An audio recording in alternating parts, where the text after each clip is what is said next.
Okay, so it's raining during summer time. Look at the sky.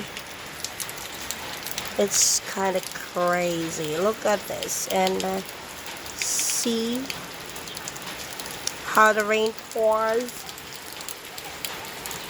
Ay, nako. Ang buhay nga naman. Pero mas masarap, diba?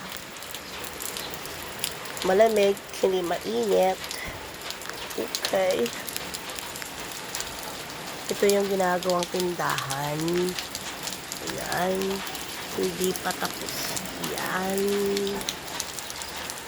O, diba? Magtitinda na lang tayo ng gulay at magkakarinderya. So, yan ang panahon dito sa amin ngayon. Okay. So, salamat sa Diyos pa rin. Kahit papano, hindi masyadong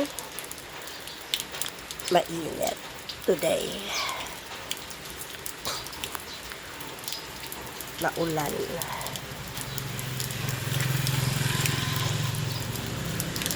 Kaso lang kawawa naman yung mga estudyante. Buti na kapag baccalaureate sila kahapon. Okay, so dito na muna tayo. Hanggang dito na lang. Bye-bye!